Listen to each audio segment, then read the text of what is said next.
A hidden disability is a disability where you are unaware of a person's disability from first impressions, and that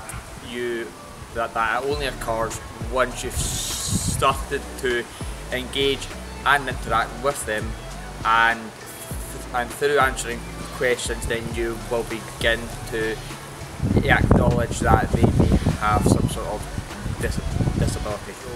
If a person goes into an environment that they are unfamiliar with and that they don't have the correct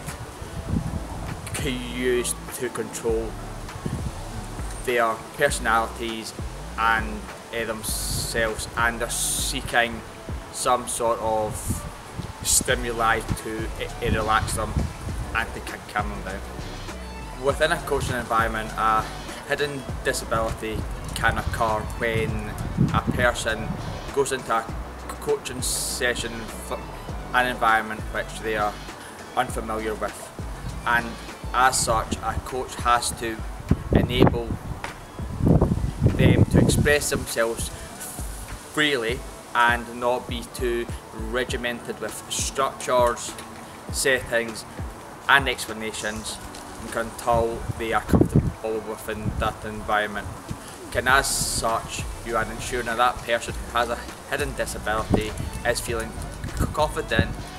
and that they can interact in their own way.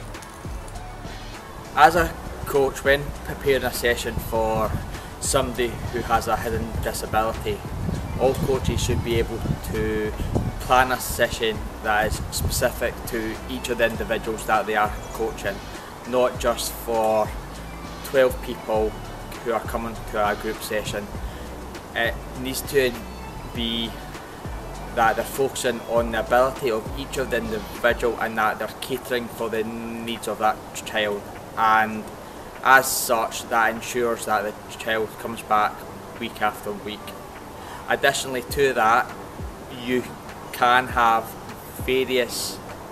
options for a particular practice that you can move between each practice over the time frame of your session.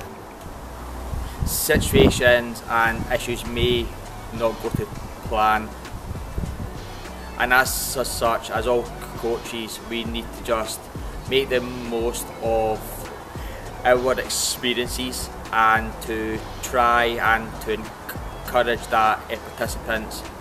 integration back into the session, whether that is giving them a safe zone where they can step out of the activity for maybe 5 to 10 minutes, or have different equipment in place which ensures that their sensories are stimulated. It's all due to each of the individual. However, the session itself doesn't change one bit, and the main focus is on delivering the activities as planned, and then you can recap afterwards on what worked well and what would you require changing for the next session.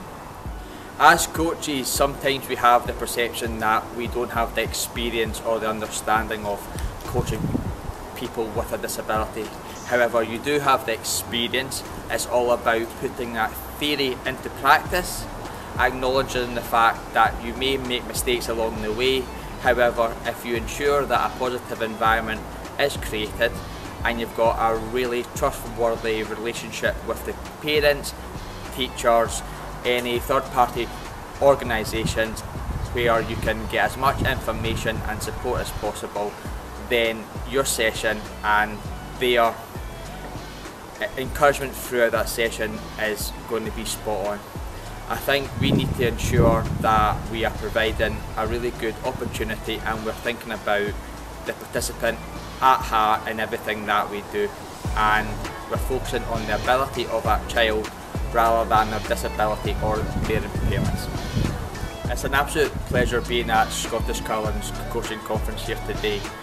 It's magnificent to be able to present hidden disabilities to the coaches who have actually asked for this. It's really reassuring that the curling coaches are looking at expanding their knowledge and understanding of hidden disabilities and how they can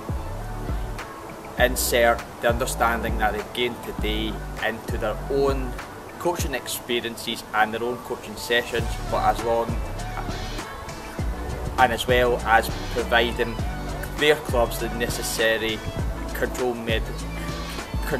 measures to implement, hopefully, new activities within the club's setting that is specific for those people who have a hidden disability.